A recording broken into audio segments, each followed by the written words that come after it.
É com muita alegria que damos boa noite a todos e que sejamos bem-vindos a mais uma reunião pública da Ordem Espírita de Sicília, que nesta noite está nos propiciando relembrar os benefícios e, portanto, a necessidade de cultivarmos o estudo do Evangelho no lar. Como abertura, selecionamos uma página do livro Messe de Amor, no capítulo 59. Essa obra foi ditada pelo espírito Joana de Ângeles ao médium baiano Divaldo Pereira Franco. O capítulo 59 tem o tema Jesus Contigo. Dedica uma das 7 noites da semana ao culto do Evangelho no lar, a fim de que Jesus possa pernoitar em tua casa. Prepara a mesa, coloca água pura, abre o Evangelho, distende a mensagem da fé, enlaça a família e ora. Jesus virá em visita. Quando o lar se converte em santuário, o crime se recolhe ao museu. Quando a família ora, Jesus se demora em casa. Quando os corações se unem nos liames da fé, o equilíbrio oferta bênçãos de consolo e a saúde derrama vinho de paz para todos. Jesus no lar é vida para o lar. Não aguardes que o mundo te leve à certeza do bem invariável. Distende da tua casa cristã a luz do Evangelho para o mundo atormentado. Quando uma família ora em casa, reunida nas blandícias do Evangelho, toda a rua recebe o benefício da comunhão com o alto. Se alguém, num edifício de apartamento, alça aos céus a prece da comunhão em família, todo o edifício se beneficia, qual lâmpada ignorada acesa na ventania. Não te afaste da linha direcional do Evangelho entre os teus familiares. Continua orando fiel, estudando com os teus filhos e com aqueles a quem amas, as diretrizes do Mestre. E, quando possível, debate os problemas que te afligem à luz clara da mensagem da Boa Nova e examina as dificuldades que te perturbam ante a inspiração consoladora do Cristo. Não demandes a rua nessa noite, senão para inevitáveis deveres que não possas adiar. Demora-te no lar, para que o divino hóspede aí também se possa demorar. E quando as luzes se apagarem, a hora do repouso, ora mais uma vez, comungando com ele, como ele procura fazer, a fim de que, ligado a ti, possas, em casa, uma vez por semana, em 7 noites, ter Jesus contigo. Vamos unir os nossos pensamentos e os nossos sentimentos, orando a Deus assim. Senhor nosso Deus, nosso Pai de amor, de bondade e de misericórdia, aqui estamos, reunidos em teu nome, suplicando as bênçãos benditas desses trabalhadores do bem, para que possam nos inspirar e higienizando nossa mente e o nosso ambiente familiar, que possamos todos, unidos num só coração, nos congraçarmos em cadeia fraternal com esses tutelares espirituais, absorvendo os ensinos que nos forem necessários. Que a tua luz, que a tua paz, o teu amor, seja de presença constante em todos nós, encarnados ou desencarnados. Que assim seja. Bom, Então, nós temos como tema da reunião benefícios do Evangelho no lar. No mundo atual, a nossa vida nos faz passar por desapercebida inúmeras coisas. 24 horas de um dia é muito pouco para tudo que nós temos que fazer. É um vai e vem de deveres, de obrigações e de informações que chegam e que muitas das vezes nos deixam perturbados, alucinados, elétricos. Várias dessas informações nos trazem conhecimentos que muitas vezes são importantíssimos para a nossa felicidade, para o nosso bem-estar.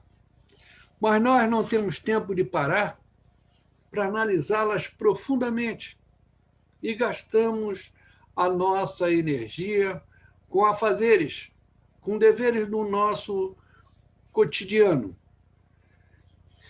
Deveres que nos tomam muito tempo e, por causa disso, gastam muito as nossas energias. Mas o que vem a ser energia? Segundo o dicionário, energia é a capacidade de algo em realizar um trabalho, ou seja, de gerar força num determinado corpo, substância ou sistema físico. Na física, a energia está associada à capacidade de qualquer corpo de produzir trabalho, ação ou movimento. Então, energia é isso. E a física diz também que todo o universo é energia de várias formas. Tudo que nós vemos, que nós pegamos, a física nos diz que é energia condensada. O nosso corpo é energia condensada. Tudo é energia. Então, nós temos como exemplo o som, a luz, o calor, são formas de energia. E a física nos diz também que a energia se propaga em ondas. Bom, se tudo no universo é energia, e a energia se propaga em ondas, então todo o universo é um emaranhado de ondas energéticas, de diversas formas, e nós nem nos apercebemos. Algumas ondas, algumas energias, algumas ondas, algumas vibrações dessas energias, nós conhecemos. Outras, nós nem nos apercebemos. Algumas das que nós conhecemos, ou uma grande maioria, nós, sentindo ou não, nós temos utilização para elas, como é o raio-x, as ondas infravermelhas, as ondas sonoras. Mas tem ondas que estão ao nosso alcance, que são faladas principalmente dentro da doutrina espírita, e nós nem nos apercebemos. Há um ditado que diz que nós devemos ter sempre pensamento positivo. Por quê? Porque as ondas do pensamento, pouca ou nenhuma importância é dada pela maioria das pessoas. E o pensamento gera uma energia, e nós vamos ver isso mais adiante. Mas, para a gente ter uma ideia, fazer uma ideia melhor do que nós estamos falando, nós vamos ver em Missionários da Luz, que é uma obra ditada a Chico Xavier pelo espírito André Luiz, a importância desse fato. Está no capítulo 7. Diz assim: em cada segundo, André, É cada segundo. Em cada segundo, André, cada um de nós recebe trilhões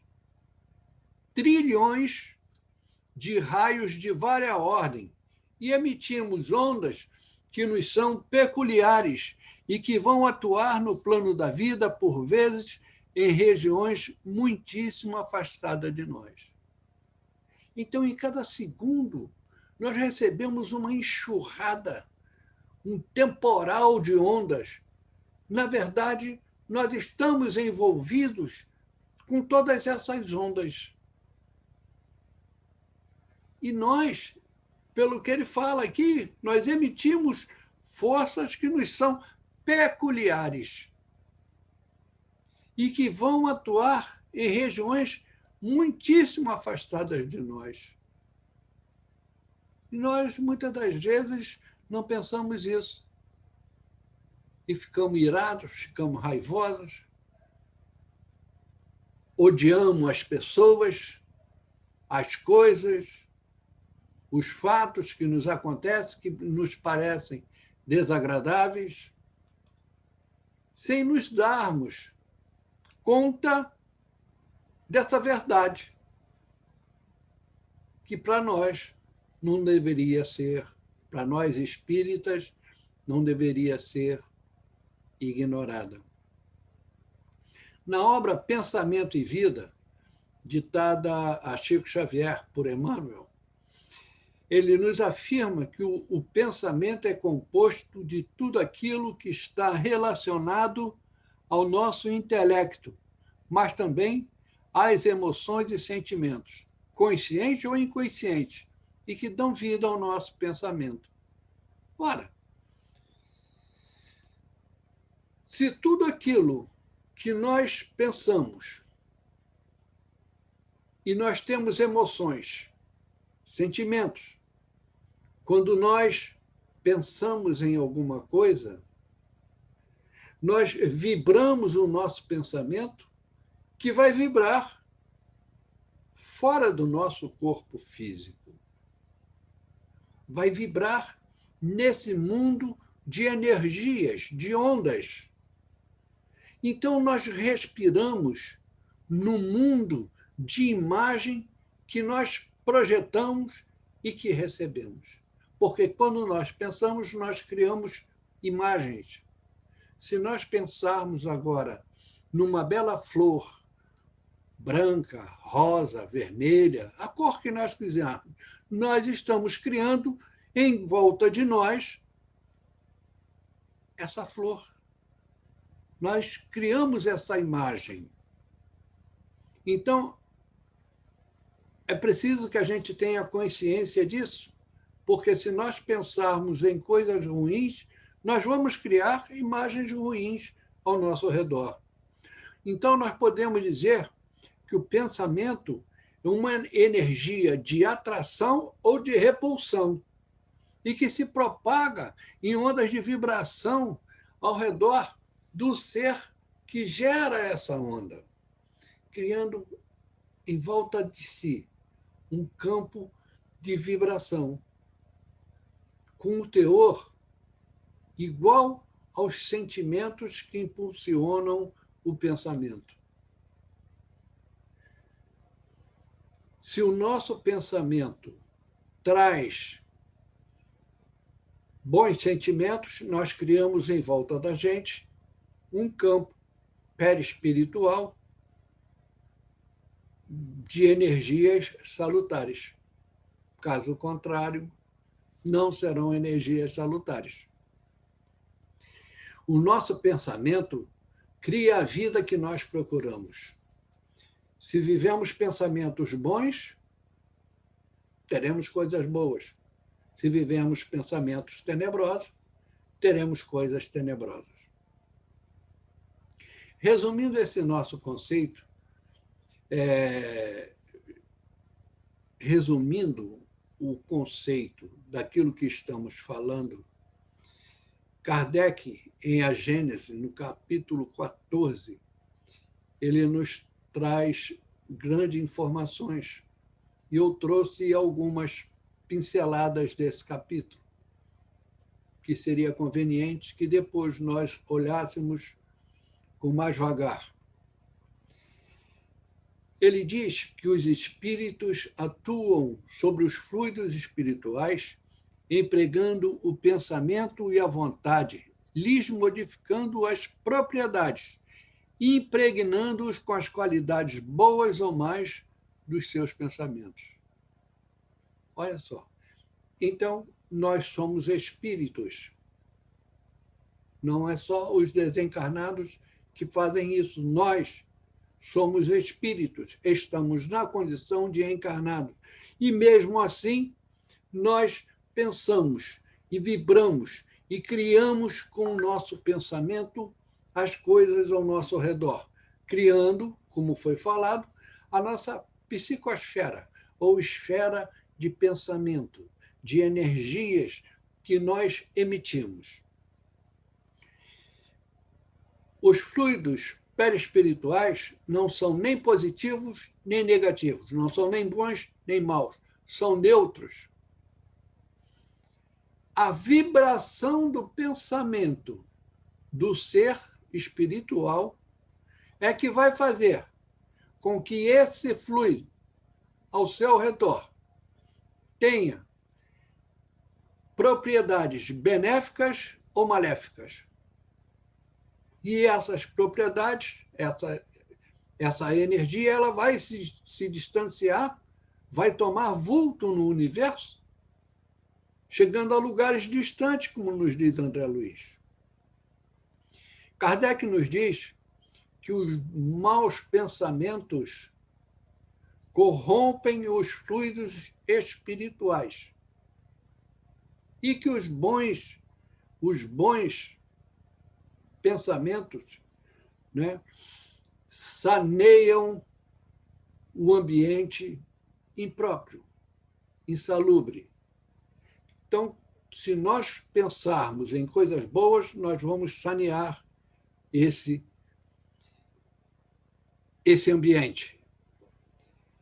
Os fluidos projetados pelos maus espíritos, Kardec nos diz que são viciados, insalubres, e os projetados pelos bons espíritos são tão puros quanto o grau de perfeição moral que eles atingiram. Os fluidos são um veículo do pensamento, e há nesses fluidos ondas e raios de pensamentos que se cruzam sem se confundirem, como há no ar as ondas e vibrações sonoras. Os meios onde superabundam os maus espíritos são, pois, empregados de maus fluidos, que o encarnado absorve pelos poros perispíritos, como absorve pelos poros do corpo os miasmas pestilenciais. Então, o nosso perispírito, ele absorve, Kardec nos diz, como uma esponja. Se a gente enfiar uma esponja num líquido límpido, ela vai trazer aquele líquido. Se for um líquido impuro, sujo, a esponja vai vir impregnada daquela sujeira. O nosso perispírito absorve essas ondas energéticas que podem nos fazer mal. Agora, vamos pensar numa coisa. Sabendo que a Terra é um mundo de expiação e provas, que é um mundo de ordem inferior, e que o mal prevalece num mundo como o nosso. Qual será a maioria de emissão de fluidos de pensamento? Qual será a maioria das energias emitidas pelo pensamento dos habitantes desse planeta, tanto encarnados quanto desencarnados? Se temos na Terra maus espíritos, nós temos uma quantidade de vibração que não é salutar, que não é benéfica. Para a gente ter uma ideia, vamos voltar a André Luiz, na obra Os Mensageiros, no capítulo intitulado A Viagem. No meu livro não tem número. Essa obra também é editada por André Luiz, na Chico Xavier. Através de... A mensagem diz assim, o pedacinho que eu tirei. Através de paisagens frias e angustiosas, André e Vicente, espíritos desencarnados, vinham em direção à crosta terrestre. Então, vamos lá. Através de paisagens frias e angustiosas, André e Vicente acusam extrema dificuldade em volitar. Aniceto, que vem coordenando a caravana, diz para eles: Aniceto aconselha a caminhada pura e simples. Então, em vez de volitar, eles passam a caminhar, porque eles estão acusando extrema dificuldade. André e Vicente, que são espíritos que estão numa fase de aprendizado. Então, Aniceto aconselha a caminhada pura e simples, e os três chegam ao cume de uma grande montanha, envolvida em sombra fumarenta. Aniceto alerta que, embora ainda distantes da crosta terrestre, já se encontram em região alcançada pela influenciação mental humana. Então, vejam até onde alcança as nossas vibrações. Quando nós nos juntamos para falar mal de uma pessoa, nós fortalecemos essas ondas de vibração e elas têm um alcance ainda maior. E é nessa enxurrada que nós vivemos. Imagina quando está em época de eleição política, como fica as ondas de vibração do nosso campo mental. Porque fulano não presta, fulano é isso, fulano é aquilo, ciclano fez não sei o quê. Como são criadas ondas tenebrosas que dificultam aos bons espíritos chegarem até nós. Dificultam, não impedem, mas dificultam. Principalmente esses que estão em aprendizado, como André Luiz e Vicente, na passagem que foi lida aqui. Isso nos leva a concluir que nós estamos frequentemente envolvidos por ondas de pensamento, que em grande maioria são perniciosas, são viciosas, são insalubres, são doentias, são próprias ainda do nosso planeta, de ordem inferior, porque somos nós que as emitimos. E aí, então, nós vemos a recomendação de Jesus: vigiai e orai. Vigiai por quê? Para que a gente não seja levado nessa enxurrada. Lembre-se que em um segundo é 1 trilhão de energias, de ondas que chegam até a gente carregando energias, na sua grande maioria, insalubres. Mas tem energias boas. E é com ela que nós devemos, é com essas ondas energéticas que nós devemos nos conciliar, nos amenizar, nos afinizar com elas. Mas Jesus falou: vigiai, porque o nosso pensamento não se perca, e orai. E por que o orai? Aí nós vamos voltar para Emmanuel, no livro Pensamento e Vida. Quando ele fala sobre a prece, sobre a oração, ele diz assim: a prece impulsiona as recondidas energias do coração, libertando-as com as imagens do nosso desejo, por intermédio da força viva e plasticizante do pensamento. Imagem estas que, ascendendo a esferas superiores, tocam as inteligências visíveis e invisíveis que nos rodeiam, pelas quais comumente recebemos a resposta do plano divino, porquanto o Pai bondoso se manifesta igualmente pelos filhos que se fazem bons. Bom, então, quando nós oramos, né, as nossas vibrações podem alcançar as esferas superiores, dependendo da nossa vontade, do sentimento que a gente empregue na nossa oração.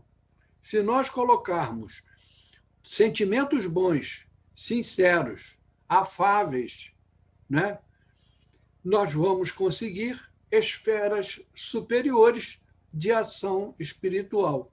E essas esferas nos responderão, como nos diz o texto,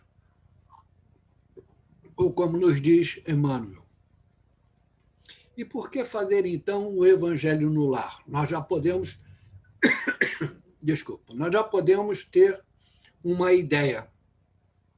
Jesus falou: onde quer que se encontre 2 ou 3 pessoas em meu nome, eu com eles estarei. Isso está em Mateus 18, 20.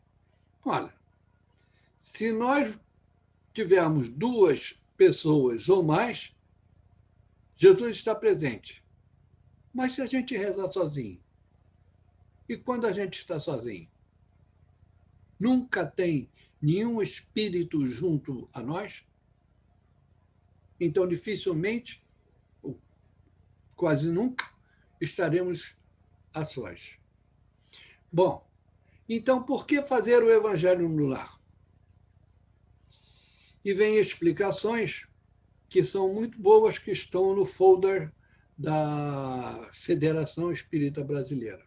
E retirei dali alguns dados. E retirei também de outras páginas da internet. Bom, ao se fazer fielmente o culto do evangelho no lar, nós atraímos para o nosso convívio, para o convívio doméstico, espíritos de ordem superior. Espíritos que querem nos proteger e vamos entender, nos inspirando e nos orientando, não fazendo o que nós devemos fazer. Aquilo que é competência nossa, não deles. Bom, então eles vêm e procuram nos inspirar os bons hábitos, os bons pensamentos, as boas atitudes, né? E por serem dotados naturalmente de boas energias, vão trazer essas energias e sanear a nossa mente, a mente das pessoas que estão conosco, encarnadas ou desencarnadas, vão sanear o ambiente em que nós vivemos. E aqueles espíritos que não se acomodarem dentro dessa faixa de vibração benéfica, naturalmente vão se afastar. É como se nós fôssemos a um baile que nós não gostássemos da orquestra, não gostássemos das músicas, nós nos sentiríamos mal. Então, nós procuraríamos nos afastar e ir embora. Não é o que nós queríamos. E é o que acontece com os espíritos que não se acomodam a essa ambientação energética trazida pelos bons espíritos. E eles facilitam, desse modo, também nos inspirando, o entendimento dos ensinos de Jesus e nos fortalecem para a prática, né, através do pensamento. Então, nós já falamos que eles higienizam nossas mentes, nosso pensamento, higienizam o ar, o ambiente, né, facilitam para a gente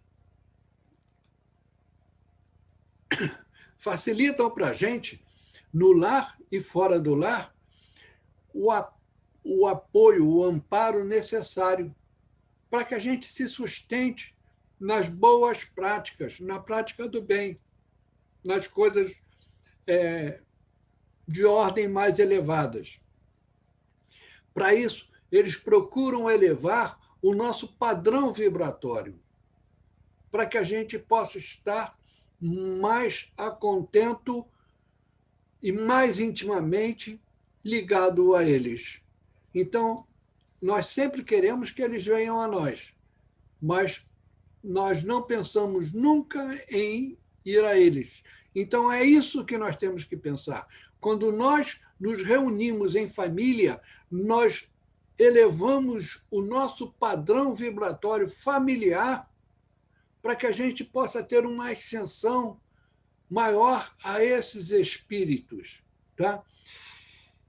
Emmanuel, ainda, no livro Indulgência, fala por Chico Xavier que o culto público da fé religiosa é o mostruário brilhante do conhecimento e da educação, mas o culto em casa é a laboriosa oficina de aperfeiçoamento do caráter.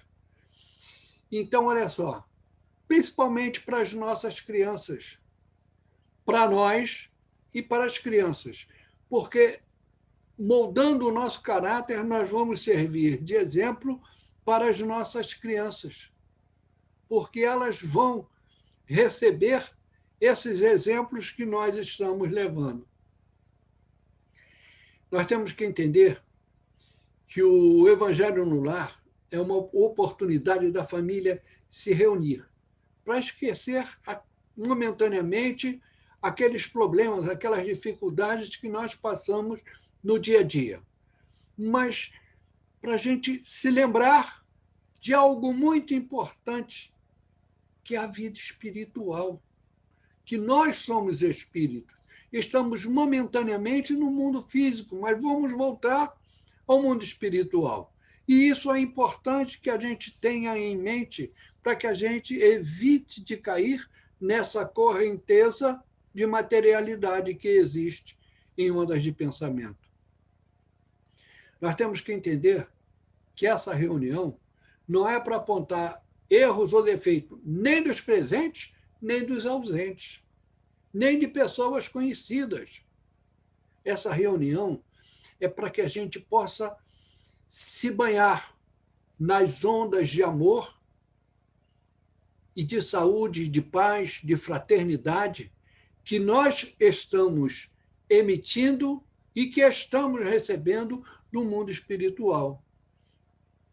Também não devemos confundir essa reunião com uma reunião mediúnica. Ela não é uma reunião mediúnica. Ela é uma reunião de estudo, simplesmente isso, de estudo em família, para receber a visita de Jesus através dos seus mensageiros de amor. Os mentores do nosso lar estarão conosco, nos ajudando em vibração. E como foi dito antes, quando nós nos unirmos em pensamento, na prece, naquele diálogo através dos ensinos de Jesus, evidenciando aqueles ensinos, nós vamos criar um canal de vibração muito forte, de comunicação com o mundo espiritual, que vai beneficiar a nós, aos nossos familiares, ao nosso lar, às pessoas, os transeuntes que passam na nossa calçada, as casas circunvizinhas, e como foi falado lá no início pela mensagem de Joana, se nós estivermos num prédio, todo o prédio vai ser beneficiado com essas vibrações de amor, de fortalecimento, de bons pensamentos, essas ondas de fraternidade. Então, nós temos que pensar em praticar o culto do Evangelho no lar e não deixar passar esta oportunidade bendita que nos salvaguarda de males maiores. Nos salvaguarda para que a gente não pratique ou não caia em erros maiores. E como fazer o culto do Evangelho no lar? Nós marcamos um dia da semana, 1 hora, reunindo com a família qual o melhor dia, e estipulamos o melhor dia, a melhor hora, e fazemos uma reunião de 20, 30 minutos, né? As crianças são bem-vindas, não devem ser caladas, porque lembrem-se, se não é para nós fortalecermos o caráter, não é só nosso, delas também. Então, elas devem ser bem-vindas à reunião e colocar as suas dúvidas para que elas se fortaleçam e, de repente, uma colocação de uma criança faz um bem muito grande para nós. É uma reunião simples de estudo. A gente lê uma página do Evangelho, uma página de abertura, né, uma página mediúnica, uma página doutrinária, fazemos uma prece. Aí eu posso fazer o Pai Nosso? Pode, mas tem que se fazer, não é aquela prece labial, é a prece de sentimentos. Entendendo que quando a gente fala Pai Nosso, é Pai de todo mundo. Não é? E se a gente quiser, pode colocar um vasilhame de água e, após a conversa sobre o tema, nós, então, encerrarmos a nossa reunião com uma prece, pedindo aos mentores espirituais para que possam colocar magneticamente energias salutares naquela água, da qual nós vamos fazer uso. Se uma pessoa estiver doente, nós podemos botar e destinar àquela pessoa a água desse vasilhame, porque ele vai conter propriedades salutares para aquela pessoa. Bom, eu espero que tenha ficado evidenciado os benefícios do estudo do Evangelho no lar, que todos nós não podemos e não devemos abrir mão, porque o estudo do Evangelho no lar, o culto do Evangelho no lar, é a visita de Jesus ao nosso lar. É a afluência de bons espíritos para nos socorrer. Então, vamos encerrar a nossa reunião agradecendo esta oportunidade que tivemos e dizendo assim: Senhor nosso Deus, nosso Pai de amor, de bondade, de justiça e de misericórdia. Permita, Senhor, que teus mensageiros de amor nos estimulem sempre a prática do amor, da fraternidade, que possamos unir sempre os nossos corações numa cadeia fraternal, caminhando juntos em direção ao teu reino, ao reino da paz e da felicidade. Que a tua luz, que a tua paz, o teu amor se faça presente no coração de toda a humanidade, hoje, agora e sempre. Boa noite, muito obrigado e que Deus nos abençoe sempre.